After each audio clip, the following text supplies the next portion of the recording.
Director, Dean, faculty members, my parents, and dear friends.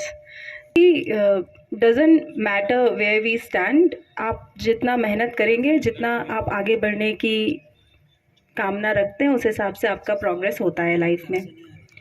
So let's start. एक तो sorry तुम लोगों को धूप में मेरी वजह से बैठना पड़ रहा है, धूप तेज़ है.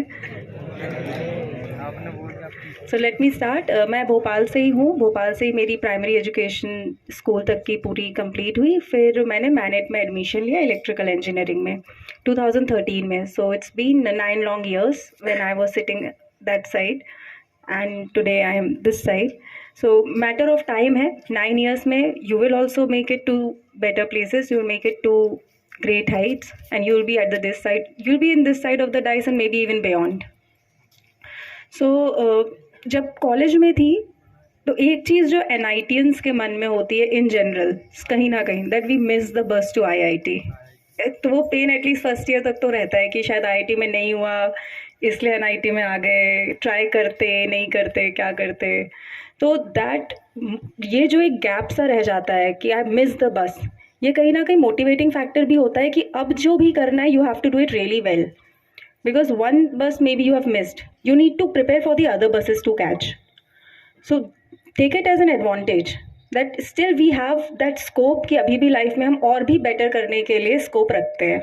एक तो ये सिल्वर लाइनिंग देखिएगा आप डार्क क्लाउड्स में कि although it's not a dark cloud, being an NITian is a matter of great prestige, but giving your best. First year में बेसिक्स ही होते हैं सारे सब्जेक्ट्स. तो कॉलेज की एजुकेशन अगर आपको अपनी ब्रांच में करियर आगे बनाना है तो आपको बहुत थरीली कंप्लीट करनी पड़ेगी. There is no shortcut to it.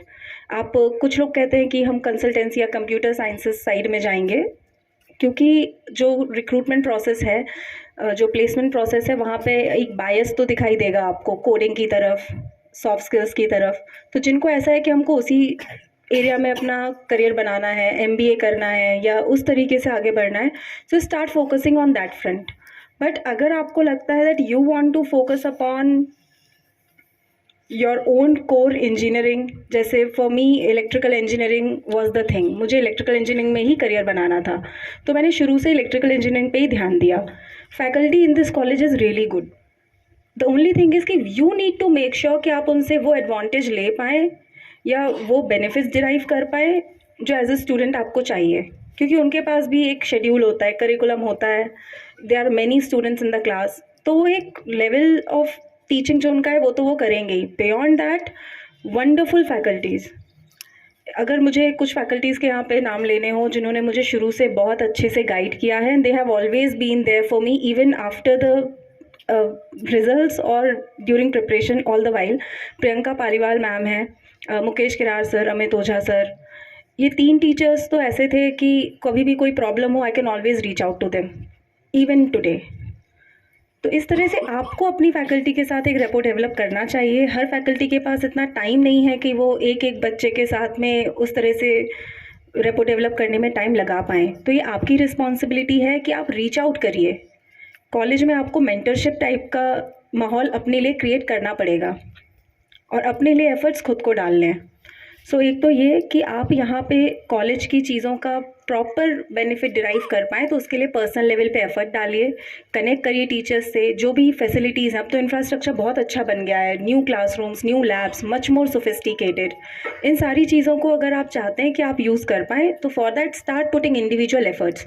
अपने लिए डिफ़ाइन कर लो क्या करियर आपको करना है. कुछ का होगा सिविल सर्विसेज करना है, कुछ को कोर फील्ड में जाना है, कुछ को कोडिंग या MBA साइड जाना है. डिफ़ाइन करिए, उस डायरेक्शन में एफर्ट्स करना शुरू कर दीजिए. और इतनी सारी सोसाइटीज़ भी होती हैं कॉलेज में, उस तरह अपने इंटरेस्ट के हिसाब से आप उन सोसाइटीज़ के साथ अलाइन कर सकते हैं. ये जो 4 साल का प्रोसेस है, this is the process of developing your personality. Knowledge तो गेन करना ही है, उसके साथ साथ आपकी जो पर्सनैलिटी शेप होती है वो कॉलेज में होती है. मोर सो फॉर हॉस्टलर्स, क्योंकि जब आप हॉस्टल में रहते हैं तो आप सीखते हैं नए लोगों के साथ रहना, एडजस्टमेंट्स करना, एडजस्टमेंट्स करते हुए आपको बढ़ना कैसे है आगे, वो भी आप यहीं पे रह के सीखते हैं. एंड ये लॉन्ग टर्म में आपको बहुत बेनिफिट करेगी. दुनिया में कहीं भी जाएंगे, जो वैल्यूज़, जो चीज़ें आप आज अपने अंदर इंकलकेट कर लेंगे वो आपके साथ रहेंगी. सो ये तो एक जनरल वो हो गया.